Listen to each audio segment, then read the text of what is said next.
जय गुरुदेव, जय गायत्री माता। चित्त में समाहित मनोविज्ञान।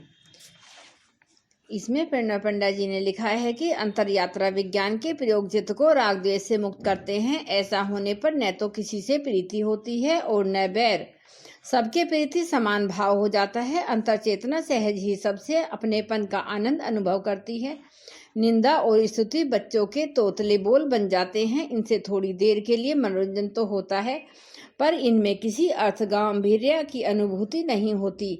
निंदा सुनकर न तो मन खिन्न होता है और न ही स्तुति सुनकर किसी प्रसन्नता की अनुभूति हो पाती है। ऐसी अवस्था में इंद्रियां वस्तु दृश्य या अथवा घटनाक्रम से परिचय तो अवश्य कराती है, लेकिन इस परिचय से भावनात्मक विक्षोभ अथवा वैचारिक द्वंद्व की स्थिति नहीं बनती। अंतर चेतना में सतत यह अनुभूति बनी रहती है कि आसक्ति के साथ मिलने वाला ज्ञान हमेशा ही अंतर चेतना में मल की परतें जमाता चला जाता है, जबकि राग द्वेष विहीन अवस्था में मिलने वाला ज्ञान प्रत्येक अवस्था में अंतर चेतना को निर्मल करता जाता है। यह सर्वविदित है कि चित्त एवं वस्तु के संबंध ही चित्त को वस्तु का ज्ञान देते हैं। यह सत्य स्वयं प्रकट हो जाता है कि चित्त एवं वस्तु का संबंध होने से चित्त को वस्तु का ज्ञान होता है, परंतु इसी के साथ यह भी स्पष्ट होता है कि चित्त की सत्ता पृथक है और वस्तु की पृथक। जब चित्त किसी वस्तु से संबंधित नहीं होता उस समय भी उसका अस्तित्व बना रहता है। वस्तु का सत्य और सत्ता चित्त के अभाव में भी बने रहते हैं। चित्त एवं वस्तु के संबंध को सूत्रकार महर्षि अपने अगले सूत्र में और अधिक स्पष्टता देते हैं। चित्त पर वस्तु का प्रतिबिंब पड़ने से वस्तु का ज्ञान होता है, इसलिए वस्तु कभी ज्ञात होती है और कभी अज्ञात होती है। इंद्रियों के संपर्क में जो वस्तु आती है उसकी परछाई चित्त में पड़ती है। इसी से चित्त को उस वस्तु का ज्ञान हो पाता है जो वस्तु इंद्रियों के संपर्क में नहीं आती, और जिसकी परछाई चित्त में नहीं पड़ती उस वस्तु का ज्ञान चित्त को नहीं हो पाता। चित्त को वस्तु का ज्ञान होने के लिए उसके उपराग परछाई की अपेक्षा है।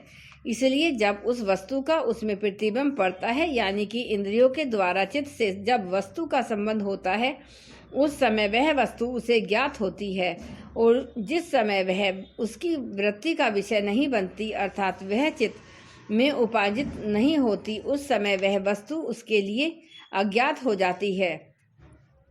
इस सूत्र में सार रूप में मानसिक प्रक्रियाओं का सार ज्ञान है। इसे संपूर्ण मनोविज्ञान की आधारशिला के रूप में अनुभव किया जाता है।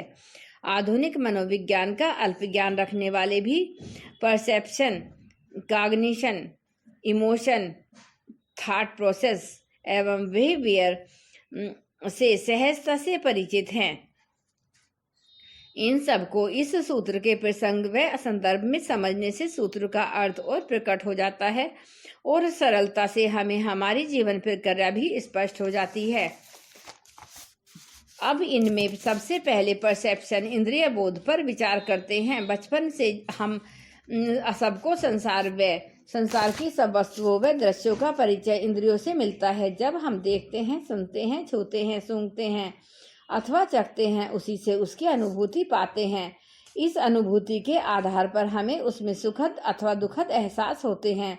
इन्हीं के आधार पर हम निर्णय करते हैं कि हमें उस वस्तु की दोबारा अनुभूति पानी है या नहीं। इंद्रिय के बोध यानी कि परसेप्शन के बाद की सारी प्रक्रियाएं मानसिक संज्ञान से संपन्न होती हैं। इंद्रियों से जो हम परिचय पाते हैं, इंद्रियों के द्वारा और झरोकों से अनुभव होने वाली वस्तु या दृश्य का बिंब हमारे मन अथवा चित्त में बनता है। इस बिंब के साथ हमारी पूर्व स्मृतियों व संस्कारों के अनुरूप भाव जुड़ते हैं तथा विचार की प्रक्रिया आरंभ होती है। चिंतन, मनन, विश्लेषण, तर्क, अभिरुचि, सुखप्रद तथा दुखप्रद सभी एहसास सभी यहीं पर जुड़ जाते हैं, और तब कहीं जाकर हमें उस वस्तु का एक ज्ञानात्मक निष्कर्ष निकलता है। इस निष्कर्ष को ही हम ज्ञान कहते हैं। यह हमारा अपना अनुभव होता है, जिसके आधार पर हम उस वस्तु पर अपना मत या विमत प्रकट करते हैं। हमारे अपने द्वारा इस अनुभूत ज्ञान के आधार पर ही हमारे अगले इमोशन, भाव एवं विचार प्रभावित व पोषित होते हैं। इसी के आधार पर हमारी अगली रुचियां विनिर्मित होती हैं। हमारे राग व द्वेष, प्रीति या बैर, प्रसन्नता अथवा खिन्नता विकसित व विनिर्मित होती है। इस संपूर्ण प्रक्रिया के आधार पर हमारा बिहेवियर विकसित होता है। इस समूची प्रक्रिया के मूलतः दो ही आधार होते हैं, इंद्रिय बोध, मानसिक संज्ञान अथवा चित्त का ज्ञान। इन्हीं दो की फलश्रुतियाँ हमारे व्यवहार में प्रकट होती हैं।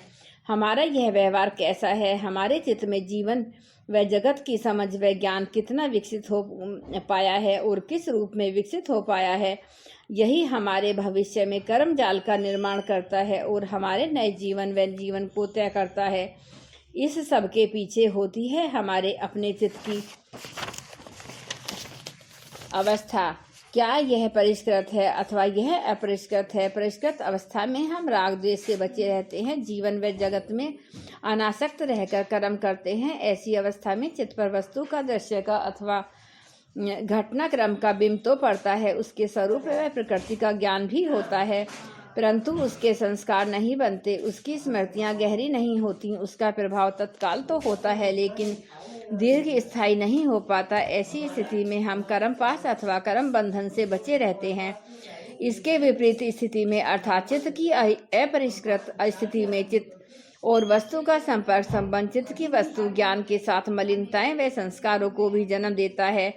इनसे नए कर्म भी विनिर्मित होते हैं जो नए जन्म की या नए जन्मों की श्रृंखला को भी उत्पन्न करते हैं। फिर स्थिति की निरंतरता बनी रहती है, यह कभी भी नहीं थमती।